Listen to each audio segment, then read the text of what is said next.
Court sitting at the Tafawa Balewa Square Annex has sentenced the driver with the bus rapid transport BRT service, Andrew Ominikoron, to death by hanging for the murder of fashion designer Bamishe Ayonwola on the 26th of February 2022.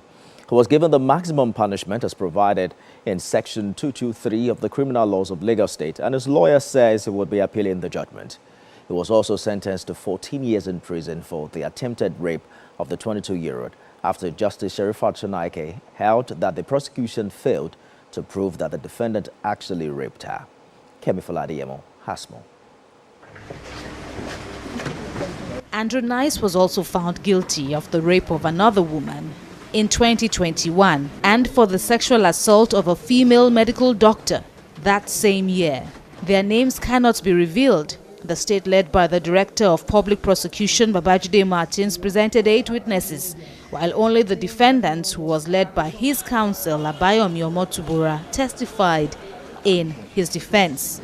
The court added that even though none of the witnesses actually witnessed the murder, the circumstantial evidence provided by the prosecution through its witnesses to prove the offense was compelling, cogent and unequivocal, that his action of sexually abusing her and then throwing her out of a moving bus around Ogogoro village near Buteru, Lagos Island, in a naked state led to her death. The court also says the voice note which Bamishe sent to her friend shortly after boarding the bus at night on the Lekki-Ajah Conservation Expressway, expressing her fears for her safety, implicated the driver, as her recording amounted to a dying declaration in line with Section 440 of the Evidence Act. The court held that the defendant, being the last person to be seen with her, ought to have provided credible explanation as to what happened, but instead fled to a remote village in Ogun State where he was later arrested without concern for her well-being, and that his denials amount to lies and an attempt to mislead the court. The court said the autopsy report didn't reveal any semen in her private part, even though his clear intention was to rape her. The court also held that there was no sufficient evidence to prove that the defendants conspired with others to commit the offenses of rape and murder of Miss Ayonwola. The court urged the authorities and other bodies who run transport services, including e-hailing cabs, to overhaul the recruitment of their drivers so that all passengers, especially vulnerable persons, are safe always. Justice Sonaike noted that this case is an eye-opener for all, as there could be many other victims who, due to fear or shame, failed to come and testify against Andrew Nice. Kemi Foladiemo, TVC News, Lagos. Joining me on the news for more on these stories, lawyer, criminal defense attorney Samuel Adeyemo. Mr. Adeyemo, thanks for joining us on the news tonight. Public outrage demanded swift justice for Bamishe, but the family had to endure a painful 2-year wait for justice. What would you say, what do you make of the duration of this trial? Is it possible to balance expediency with ensuring defendants' rights aren't trampled upon in high-profile cases like this? Yes, thank you very much, Ifemi. Thanks for having me. It is often said that justice delayed is justice denied. But there is another angle to it. It is justice rushed is justice crushed.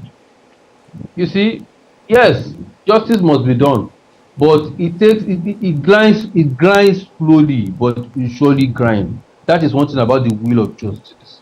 So in this situation now, yes, it may have taken a little longer, I think 3 or 4 years or thereabout. But the most important thing is that justice was served. That is the most important thing. You can see the atmosphere. The ordinary man on the street feels that yes, this is justice.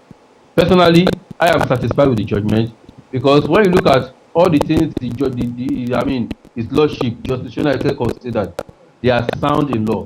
Talking about the dying declaration, talking about circumstantial evidence, and everything put together, the prosecution did a very good job in this matter. And personally, I am satisfied with the judgment. And it's a Talking, judgment that it can stand the test of appeal. talking about justice being served, Nigeria still, retains the death penalty, but rarely carries it out. As human rights activists, do you view this sentence as justice served in that regard, especially with our crowded death row? Yes, it is very unfortunate that our politicians are not really ready to do the needful. Yes, as to retaining death sentence, personally, I think we even need to extend the scope of death sentence beyond what we have at the moment. There are so many crimes out there, terrorism, even embezzlement. Personally, I think embezzlement should also attract death sentence. So there are so many angles that we need to extend the scope of death sentence, not just beyond murder or all these offenses and felonious offenses and all of that. We need to extend the scope of death sentence. So as for our governors that are refusing to sign it, I think they should begin to do the needful, irrespective of political implications of it, because we are talking about a life that is lost. Yeah, that life cannot be brought back. So many have argued that yes, he could repent and all of that, and but then a life is lost already. So I think in this situation, death sentence should be retained, and we should even extend the scope of death sentence beyond what we have now. Well, globally, other countries of the world are, on the contrary, abolishing death sentence. But quick one, just before we go, the court described the condemned as a serial predator with a pattern of abuse. He had prior rape accusations, yet remained a BRT